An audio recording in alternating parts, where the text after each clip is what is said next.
Hello and welcome to the Bold Black Girls Podcast. I'm Aries. And I am Kim.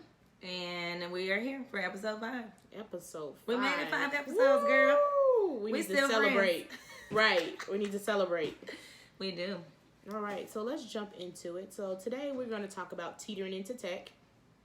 We're going to talk about that because we both are pretty much, one, we love tech, right? And I would say, two, everything we pretty much do or networking events that we attend either cross tech or diversity and inclusion. And at some point, number 3, we've either worked or had a career in tech that touches tech. Yeah. So that's usually, that's just kind of our industry per se. But I think, you're going to be connected to anything that is close to you, right? So as a black woman, as a woman, as a black person, diversity and inclusion is at our core, and then obviously the tech. So and that's one of the things that I want to say connected us as friends is tech. We love computers. We love information. We love gadgets. I think so. And then we were Apple people. Oh, so that just added more to it. It was like the blue bubble. Because, if something happens when you get someone's phone number and you send that first text and the blue comes, you're like, but I'm going to tell you what's if more it's powerful. green, if it's a green, I'll be like, my response rate is low. You lightweight judge people though, right? I do. I do. I do too. do. I'll be like, especially like somebody hits you up and it's a green, you're like, really? And I'm going to tell you the bonus. Uh-oh. When you have a group of friends that all have iPhones, and you can name the text message. the group chat. Yes, because you can do special things with the group chat when you have everyone is on the same page. When we're with one accord. Because we have 6 or 7 of us in a group chat. I think it's 6. And we all have iPhones. Yes. You can even leave the chat, I think, when you have. We need to check that. I want to see if you can leave it if you want to when you have blue. But I know there's so many things you could do. We could react to each other's text and you can name it. I love We got one called The Village. Yes. We have one called Fit Chicks. that ain't Fit Chicks. right. We got a few, so it's like, we love that kind of stuff. We do. I don't spend as much money on it as I used to though. On what? On my gadgets. Remember how I was like, well, you're the reason I had the Beats pill. Okay. Remember we were at the pool? I was like, what is that? Yeah. And I had to go have one. I don't leave home without it. See, I dropped mine in the bathroom. Of course you did. Of course. But I wasn't in the tub when I dropped it. I'm glad Thank you're God, here. because I would have been scared. But it did make some noise. It was like, I was like scared to get it. So I got like a rubber. It's time to level up and upgrade it. I got a rubber cup to get it out. Because I was like, I don't want to get electrocuted trying to pull this out. So yeah. That would be a good birthday gift. Okay. Or Christmas or something, Okay. Just throwing that out there. I'll put that out there. If anyone would like to send. Donate to my new Beats pill. We will receive donations. Speaking of that, do not forget to rate and review this podcast, please. And if you'd like to support the podcast financially, you can do that as well. There is a link in the show notes to where you can do that. Awesome. No pressure. We're just saying. No pressure. Just saying. All right, so let's jump right in. Okay. So let's talk about this week. We've had an eventful week, I would say, of networking. We did. Mine more than yours. I was about to say, you had an eventful week. I just had a typical Aries networking week. You had a whoa. I turned up. You did. You was lit this week. I was totally lit. Tuesday through Friday, literally. So where were you at? So I went to 2 meetup groups. I'm off into Agile and user experience.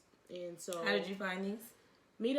Meetup.com. So in my job and what I do, I touch Agile. And now we're kind of working, or I feel like what I do is a bit of user experience. So to educate myself for free, I went to meetup.com and I was like, any kind of user group? All right. Oh, they will have complimentary dinner. That's all you but was worried about. And I'm talking about quality drinks. Was it? And pizza. They have liquor? Yes. It's at a consulting company. So the consulting company actually hosts it. And sponsored. Well, most consulting companies have those beverages on site. Was it at a co-working space? yes and no. It's not really a co-working. It's their space. Okay. Yeah. Okay. Yep. Cool. What about you?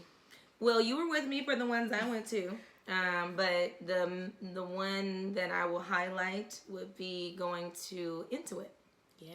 the company, here in Plano. Is that their headquarters? I honestly do not know. Let's see. But we've built some relationships with Intuit in various forms over the year. You know, I guess you would say we have some relationships with some people who work for Intuit. Who we didn't even know what they did for a living as far as their job is concerned. Found that out. I was like, girl, I'm about to whip you. How did I not know you was over there? And then Intuit also sponsors ATW. Wow.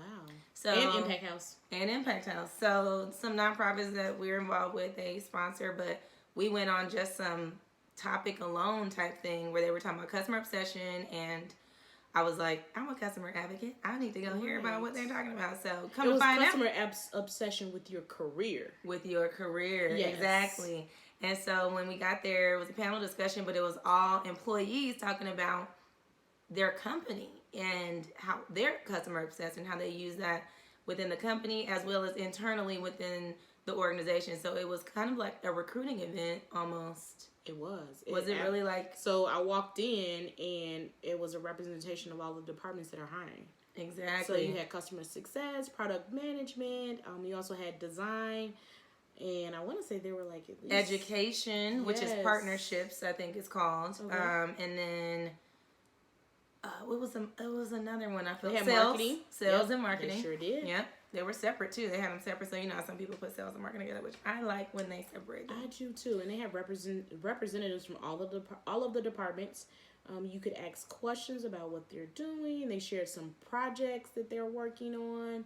It was very interesting. I like that. That was a unique recruiting event. It was. I liked it. It didn't feel stuffy. You know, sometimes you go there and people are like with their resumes. Like, yes. They were like, this is, and I looked at it natural. later. It was like, this is an event, a recruiting event, but you don't have to bring your resume. Like, just come and learn and build those relationships through networking, which is basically what we did. So, and I really think that was a great way for a person to learn about the company and understand the culture, as well as for them to see a potential employee in a natural setting without any pressure of an interview. Yeah, I like that too, because the employees were just like raving, and I'm like, you're not gonna volunteer to be on a panel about how much you love this place if you don't.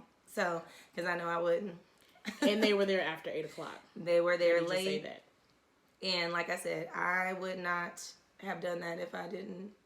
You know, if I didn't like the company that I work for. You're not going to give in and put in extra time. I'm not gonna do it. Nope. I've had companies try to get me to vote for them to be the best company for the... I would delete that email like, it won't be for my vote. Pass me by. Right. So, yeah. And you almost didn't make it. Yeah, I was actually working on the podcast. You know what I'm saying? So, I was working on the tech, you know, behind the scenes of the podcast, and I got in a zone, and... yeah, I barely made it. So luckily my outfit worked. I had a nice little networking blazer that I threw out. A new one. I saw that blazer. I said, okay, I see her. Yeah, I had to change it up a little bit. You know, you gotta... You were cute. You were cute. Thank you. Because I didn't want to seem like I was like on an interview. Because I was like, I didn't know. Like I said, I know it was like that. But I'm like, it's Friday. Was it Friday? No, it was Thursday. It was Thursday. I was like, you know, I'm going to put some jeans, a nice blouse, blazer... We're going to keep it, you know, professional, but right. casual. And I went very casual. You did. You know, I usually have my networking uniform, aka blazer, on. Exactly. I like to call it my power piece. It is your power piece. It is my power piece. I mean, that blazer has pulled in some professional and personal contacts from networking events and conferences, even all the way in San Francisco. See? So your power, you got to keep it on. You got to keep that one on deck. But I was like, it's summer. It's 100 degrees. It's too hot. I'm wearing a dress. Yeah, you did good. Yeah, I liked it. I like what you had on, and your personality just kind of like. I feel like we have been networking with these people at different stages where they already knew who they're like. The lady calling you Killer Kim. You already know that it's. I'm like, okay, the HR person is calling you Killer Kim. and chill, you know, just like, I'm like, they really want you to bring your whole self to Bring work your whole up self. in here. So I did appreciate I that did too. from them. So, and as a matter of fact, they were looking for you. Where's Aries? I said, oh, she's on her way. because we're attached at the hip. Yes, And clearly people know that. Clearly. So, anywho. All right. We didn't give a plug for a whole company that we're not we even don't work working for. But in case y'all want to give us a call. Absolutely. All right. So, anyway. So as we get into the podcast, let's talk about a question I have for you. So, what did you want to be when you were growing up as a child, and why?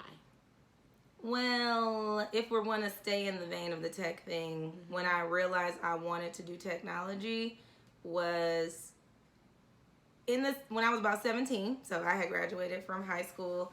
I was already learning about computers because that's what we called it back then. I learned 5th grade. They brought computers into the school. And I got intrigued instantly. So I taught myself everything about what I knew about computers. I learned about the internet. I learned how to do AOL.com and all that Did they have stuff. internet? AOL.com, girl, dial up. Okay. So that was back. I know you older, so I just wanted to check. And they have been doing that. Be quiet. They have been doing that, you know, probably I was about 10, I think, when that started popping, basically. I think www.coca-cola.com was the first website I ever seen. Oh, wow. Yeah. So I was already in love with it. I was taking stuff apart at the house, you know, all the electronics. I knew how to fix everything. So I just remember writing myself a letter that you read. Wow. She wrote a manifestation letter even before knowing what a manifestation letter is. Yep. I was like, you know, I'm 17 Very years detailed. old. And, you know, I said that I want to have a job in computers. I don't know what kind of computer job just yet, but whatever it is, I'm going to make a lot of money. Yes. Like, that was my statement. I had no idea what roles and all that were there, but I just knew it's going to be something that has to do with computers, which really it was like the technology that I was more intrigued by. I just didn't know what an engineer was, which is probably what I would have done if I had known. Yep, you do have the mind of an engineer. So, what about you? What did you want to be? I wanted to be a teacher initially, until I saw the salary and all the work that comes with it. Your mom was a teacher. She was. And she was an excellent teacher. However, I don't think teachers are compensated well enough. That's true. For what they do. And when I realized what they do, and they don't, I was like, oh, it's a calling. Being a teacher is definitely a calling. Definitely. Because I couldn't do it. I go volunteer at the kids' school every year. I volunteer in the class. Yeah. And I'm like, that one day, it's so fun. I said, I don't know how they do this every day. I don't. So shout out to any teachers that are listening. I commend you. Yes. I love kids, but I love to send them home. Amen. So how did I get into tech? I want to say I was on an assignment similar to yours, and I'm younger than you. So you know what? You ain't that. She always act like she's so much younger than me. So I had this assignment, and you had to build a computer creatively, and then you had to go and interview a company that was using computers, because it was really so funny, because that's how old you are. See, don't even try it. Try to act like I'm not as old as you. Girl, you was building computers. You had to find a company that uses computers. That means they were just getting started. Right, they were. You're right. So my mother set up an interview for me to go to a credit union to interview them how they use computers. Wow. So did that, and the school I went to, we had to write a paper to go along with the assignment. And so at that point, I was like, wow, this is pretty interesting. I think I could do this. That was my exposure into computers. So then after that, I want to say I ended up going to school for it, decided to major in it, and one of the concentrations was mobile development. I was like, what is that? I'm like, I'm not doing that. I don't even know about that. I'm just going to do the database. Mm-hmm. Had I known that it was going to be like it is today with all these apps, I would have chosen it. You would have been working at Apple. Yeah. Darn, we could have got all our stuff for free. Look at me. Selfish. Right. Well, they do give out they have good benefits. Yeah, I heard that. I know a few people that work over there, and good company. Very good company. So, let's jump into and maybe give some facts. So, blacks in tech. Well, first we'll say this. Women in the U.S. earn more degrees now, right? Yep. And now they account for a higher percentage of the workforce. Very true. But black women. Yes. We're actually the most educated. Wow. Did you know that? I didn't. We are the most educated in the United States. At least I know that part. I don't have the stats, but Definitely. And just digging deeper, Blacks and Hispanics, they're definitely underrepresented in tech. So there is an opportunity for us to get into the tech industry. And when we say tech, most people, or what I thought tech was coding. I didn't even know what coding was, to be honest with you, at first. I really Not didn't. initially, but when I started going to college, coding. So I actually had to do a little coding as an assignment. And then while I was going to school, I worked full time. So I had relationships with some of the developers, and they were working till 9, 10 o'clock in the offices. And this was before you could work from home. And I was like, I don't want my life like that. Like the devil is alive. Yeah, I was like, no, that's not the role for me. No, not going to do it. Especially as a parent. Yes, and I had a daughter, and I said, I don't want to be away from my daughter that long, working long hours. So I opted not to take that role. So I said, okay, well, what else can I do? And somehow I stumbled and fell upon a role called a project coordinator. Okay. Which then led me to becoming a project manager. Yeah, so I went to the PMO. So I didn't realize project management was considered what they call tech adjacent. Right. Because somebody got to manage the technology, right? Somebody has to manage these projects that the developers, all these people that testers, are creating. yes. Yeah, everybody's creating something, but somebody has to keep it organized. Yeah. And make sure it actually happens. Because everybody like, oh, I'm going to do this. You got to kind of... No. You're also a taskmaster a little bit, too. Yes. So that's how I got into tech. Now, how I got into tech as a job was... My first job was tech support at AT&T doing it was AT&T broadband. They had just started getting into some other things outside of the phone company. And it was cable TV, troubleshooting the TV, basically. So it was like, it's really just problem solving and root cause analysis type stuff, but I didn't know what all that was called back then. It was like, oh, we got coax cable. That was a simple cable TV hookup. You have a cable box, the coax cable, and that was it. Your TVs weren't extra fancy back then. You either tightening up the coax cable, replacing it, resetting the box, or replacing it. It ain't a whole lot to do. Or sending a tech out, huh? Send a tech out, right? So that was my job, but it taught me how to problem solve a lot. So after that, I went and worked at the phone company, and then my manager at the time had brought a flyer that SBC Global was going to be hiring. That was our same subsidiary, I guess you want to call it. Okay. And they were hiring for DSL tech support, which I did not know what DSL was. And even the internet wasn't really, it was like, when you Google, it wasn't no Google. It was like, it was what was AOL the, what was the guy, Ask Jeeves. Yes. Ask Jeeves. And I was like, what is DSL? And it was like digital subscriber line, blah, blah, blah. It got real, definitive instead of really it was the Wikipedia of then. Exactly. So I just convinced the lady who was hiring manager that I could do the job, even though I don't know any of the, I didn't know any of the vocabulary. They gave us an assessment. I was like, I don't know this stuff, girl. Let me just tell you. You said that to her? I told her, I put my hand over the assessment because they were like, what's the ping, a trace route, or this, that. And I'm like, I don't know none of that. But here's what I know how to do. I know how to troubleshoot computers, and you're going to provide 3 weeks of training, so I will master that. By the end of the training, I will know all the stuff.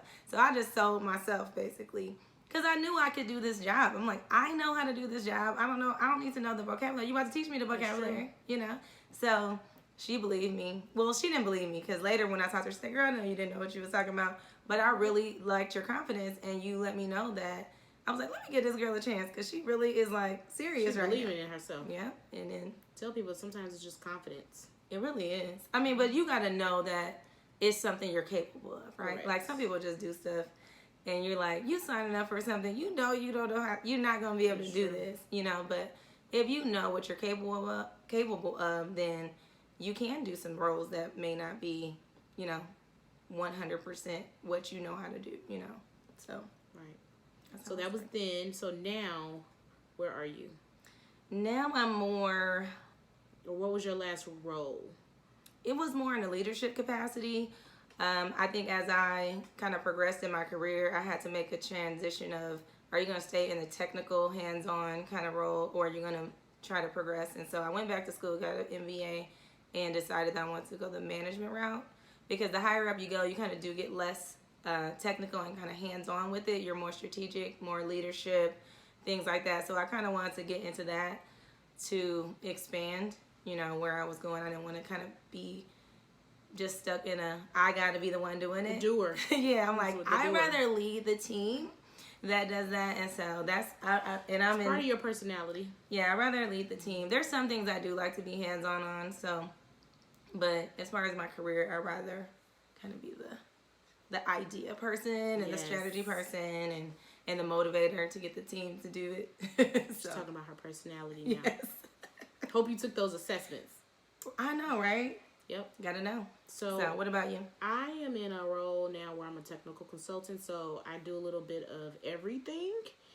And from strategy to, I really don't do any like coding or anything like that, but I will troubleshoot like escalated issues and helping the users more so, like customer success, user experience, trying to see how we can make things better, more ease of use for the business. So I like that role and I want to go upward from there. I've never been interested in coding and don't see myself coding in the future, but I mean, that could change. Right. So we've talked about where we are, where we've been. So these tech adjacent roles, I want to say our culture, Black women, Blacks in general, we are not necessarily, or we have not been exposed in the past. Like I didn't know what a project manager was. That was not a role in high school. My counselor was like, oh, what do you want to be when you grow up? It was either a lawyer, a teacher, a doctor. Now we have all of these roles that have been created, and some of those tech adjacent roles are a BA. Yep, right? Business analyst or business systems analyst. Right. They got different ones. They elicit requirements. We got testers, people who test to make sure that it's working. Exactly. Project manager, we kind of covered that. We have product managers. Product manager. We have design thinkers, Scrum Masters. We even have people who are working on the whole user experience. And then another new one. That's my baby right there. Tell Customer us about success. It. Yes. Which is funny because I feel like that kind of developed recently. I think it has. The term has, I feel like even within the last year or two, it's been more and more. It's funny because now that I've kind of been like in the LinkedIn space, hardcore, you see roles change titles. Yes. Right? So like it will be like program manager, turn service delivery manager, turn customer success manager. Yes. And those are kind of similar. Mm-hmm. And I probably had all three of those roles, but that is more kind of keeping the relationship going with the customer and being that liaison between the customer and what we're trying to do for the customer. So if it's customer success, it may be a software that they're using of ours, and we want to make sure are you okay? You know how to use this? Is it working for what you need it for? What other needs do you have? Let's make sure we're continuing to supply those needs for you, and then renewing them and continuing to keep the relationship. So after the sale is made, basically you keep the relationship. Yeah.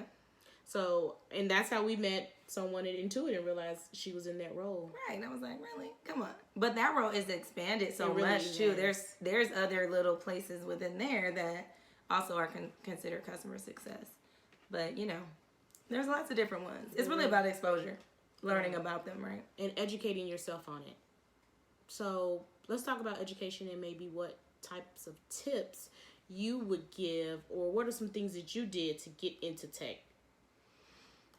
I don't want to say what I did because it was just different back then. Okay, well, like now, let's say I was trying to get into tech now. Right. If you are a person who has never been in tech, you've used technology. Every company right now is considered a technology company because if you're not using it, you're not a company anymore. You know what I mean? Like, you have a website. Everybody has a website. Everyone has, and that's the part that an app or something like that you're utilizing, systems, tools that on the computer that you are using to do your job and generate business. Exactly. So some type of software. You are familiar with either Word, Microsoft. Like some of that stuff. So I would say you would go research. First thing you need to do is start researching what kind of roles you may be interested in. Look at the job descriptions, find out what the requirements are, what type of things they're asking you to know, and go seek out how you can learn those things in order to be in position for certain type of roles. There's so many resources. You named the meetup.com thing, just kind of exposing yourself to go to some meetings where there's developers or coders or project managers or business analysts. They have something for everything. They really do. And just sit around people, talk to them, ask them how they got into the role. I mean, there's so many ways you could research to do that. I've gotten so many resources just by going to a meetup group, and it's meetup.com, and so those are user groups. And so whatever technology you may be using, they more than likely have a user group. Yep. And there is a SME that is leading that group. And for instance, like I go to the Salesforce user group meetings. Salesforce actually compensates and reimburses them like for any resources, for the beverages and the food. Ooh. They really invest. They even send swag to us. So not only do I go for the good food, but I also go for the swag. She loves some swag. But also the information that I walk away with, you know. And the connections and the people, because really the real thing is knowing someone is how you're going to get your next gig. You know, 9 times out of 10, you know someone, they know something about your skill set and abilities, then they can tell you what roles you might fit in best and help you learn what you need to know to get the job, right? So, and they may even be able to share resources. Like I know one group, they have a meetup on Saturdays where they study, like a study group. And then they also hosted like a 8-week training program to prepare you for an exam to pass. So there are resources out there. Yeah, and then, you know, go online. Google isn't your friend. We don't have Ask Jeeves anymore. You can use Google and you will find courses that are free.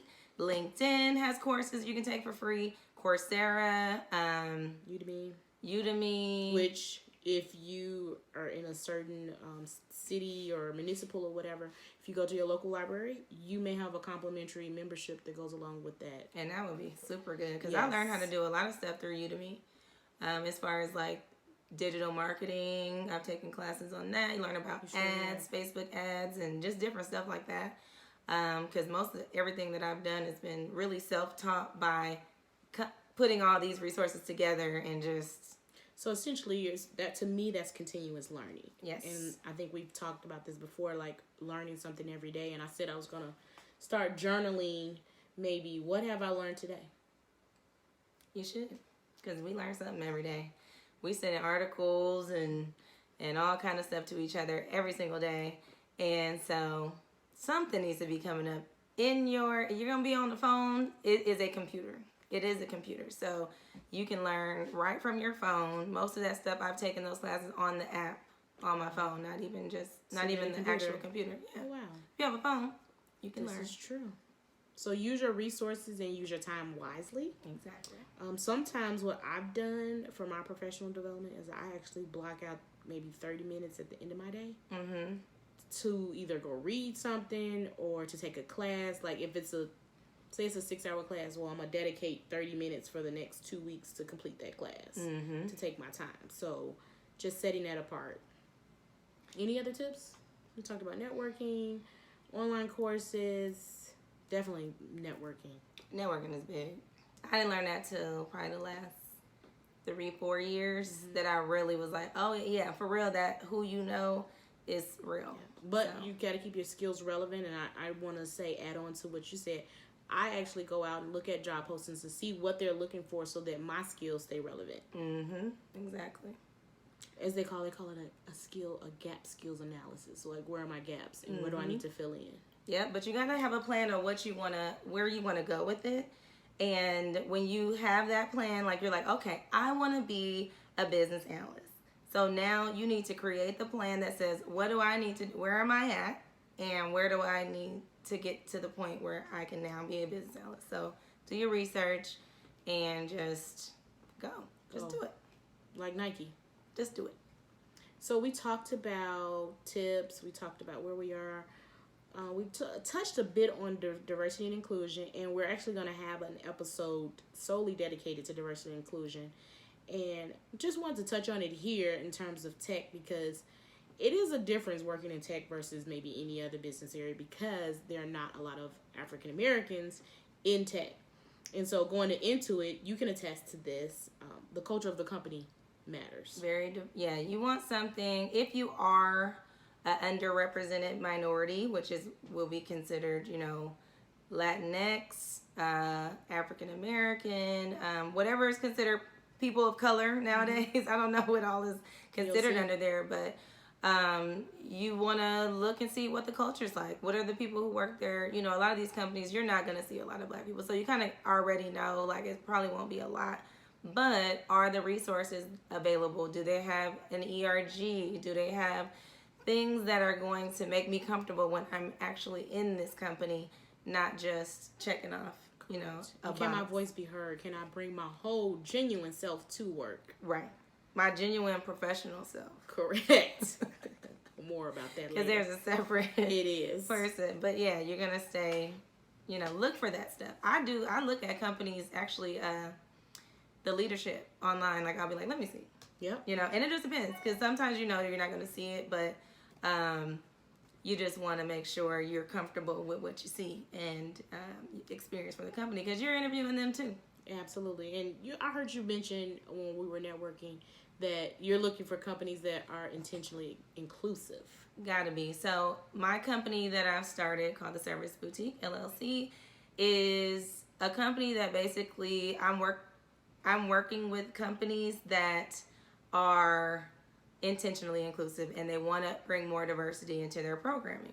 And if you are not doing that, I'm not trying to work with you, really. Right. To be honest with you. And you can tell just by the leadership. Oh, yeah. It starts at the top. If the leadership is not for it, it doesn't matter who else has a opinion about what it should be. If the leadership isn't there, they're not going to really supply the resources and the backup that you're going to need. Right. Because the important part is diversity. There is diversity of thought, right? We are consumers of a lot of products. And so if you're trying to sell something, you need the input of every ethnic group if you're trying to sell to them. They're your customers. So you need to meet the customer where they are and what their needs are. Exactly. 100% agree. All right. Do we want to cover anything else? Otherwise, I want to jump into what our call to action is for this week. Okay. For the group. Let's do it. So we are wanting you all to level up. We have about 4 more months left. Level up. I know. Wait, where are we? No, I don't want to say where we are because we're recording this in a day. Right. But we got about 4 months. We have about 4 months. So we want you to level up. You always need to stay relevant. So in order to do that, you need to own your own personal and professional development. So you need to commit to yourself. Going back to what you said, plan, research the programs and the opportunities and where you want to be. Use those resources. Join a meetup group. And then once you have your plan, start the plan. So once you start it, you set your goals, go out there and accomplish, and then you finish. So once you complete your goal, you're just setting yourself up. So in the tech industry, there is an opportunity to increase your salary. Exactly. There is a different type of salary in IT, and you don't have to necessarily code in order to get that. Oh, no. I know there are Scrum Masters out there making 6 figures. You can make 6 figures quick with a tech role. IT managers are making big bank, out here. So, there's a lot of roles that you can have that quickly will elevate your tax bracket if that's something that you're into. And there's other industries that do that, but technology is not going anywhere for a very long time. So to get in there, you can get up to speed very quickly and change the game for you and your family if you really want to. So. All right. Well, that concludes what we what are we telling them to do? Are they going to have to do anything to the Facebook group? So, yes. What we're going to do in the Facebook group, we want to know how you're leveling up. We want you to post and hold yourself accountable. The Bold Black Girls Tribe, is that what we called it? Yes. Okay. So, Bold Black Girls Tribe. Go in the group, join it, and then let us know how you've leveled up. Okay? All right. Now, before you go, you know what you got to do. Don't forget, we've gotten a lot of text messages and calls about, oh my God, we love the podcast. Like, you guys, I love it. Okay, great. Put it in a review and post it on, if you're on iTunes, then please write the review on iTunes. It matters. It does help us. And rate us. And don't forget that, because that will be where to go. And go to boldblackgirls.com. To find out any other information. We're going to be adding to that website as time goes on. So what you saw last week might not be what you're seeing this week. We might be adding our events so y'all can see what networking stuff we got planned. Yes. So that we don't have to be in trouble for not telling people all the networking places that we go to. Because sometimes when I go to networking events, it's literally I found out the day of. Right. And I just stay ready. Stay ready, so you ain't gotta be ready. And then she'll hit me up and I'll be like, let me check my calendar. And if I don't have the kids or, I'll make it happen. So. And I also say to interject, if you have constructive feedback, feel free to send it to us on the website, message us, and let us know because we're open to any and all feedback, any constructive feedback. Yeah. That's how you learn and you grow. Yep. If you don't like the podcast, just don't listen. And but constructive feedback we will receive. We've actually gotten some emails from the website. I'm so proud because I'm like, yay, it worked. So I'm like, contact us. You can call us and you can even leave a voicemail. We have a link for that where you can leave a voicemail for us. And we're thinking about maybe incorporating into the show periodically.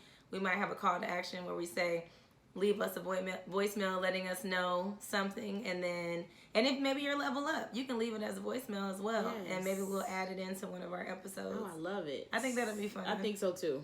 So, alrighty. Well, with that, thanks for listening. We'll be done and see you later. All right. Peace. Peace.